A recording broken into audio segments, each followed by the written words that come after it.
Hey guys, Nina here, welcoming you to another reading from the Ladies of Horror Picture Prompt Monthly Challenge, hosted by Elaine Pascal on her channel, The Godmother of Horror.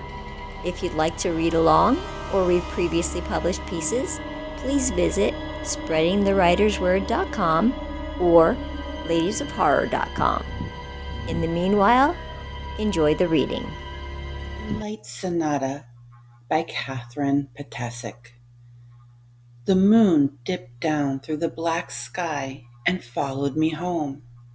Every time I paused and glanced back over my shoulder, I saw the moon, so low, so close, bathing me in its white light, watching me. I felt a coldness even though it was a warm night. My skin prickled where the light caressed it. I started to walk faster, then began running. Finally, I reached my cottage and I rushed in and slammed the door shut. No moonlight crept in under the door, but I could see it wending its way through the gap in the curtains in the nearby window. Cautiously, I moved to the window and tried to close the gap. The light coming in settled on my skin, and I felt a cold, burning sensation. I jerked my hand back and finished closing the drapes all the way. I realized my heart was pounding and I took a few deep breaths. I had to calm down somehow. I checked the other windows, and all the drapes were firmly closed, which reassured me. By then I had calmed down a bit and I could start to prepare my dinner. It didn't take long before I could settle down at the table and eat the leftover casserole from the night before.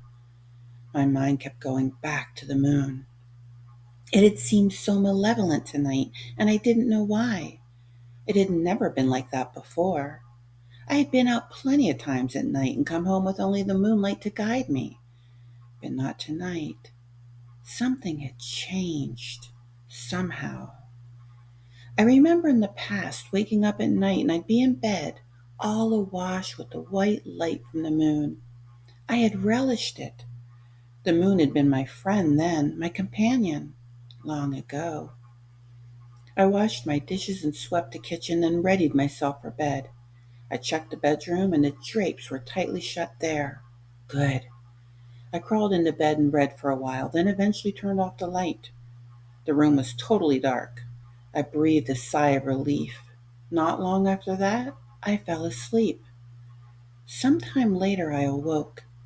I had heard something outside. An animal, I told myself. I lived in the middle of the woods, so it wasn't unexpected to get various critters poking around outside. I made sure to leave no food scraps out there, but even so, some of the woodland creatures were ever hopeful. But this sound seemed different. I didn't know why. It was more persistent and not low to the ground like the sound a raccoon or possum might make. The scritching continued. I told myself to go back to sleep. The doors were secure, as were the windows. Nothing to worry about. I slept fitfully after that, and every time I woke I could hear the sound outside. No animal would continue for so long. Was it some human lost in the woods? Or come to break in? No, I thought, because they wouldn't have kept up for so long.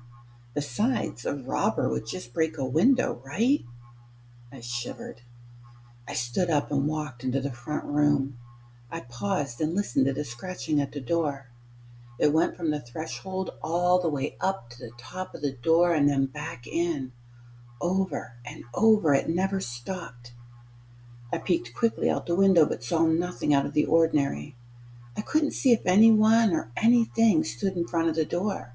Not from that angle, that is.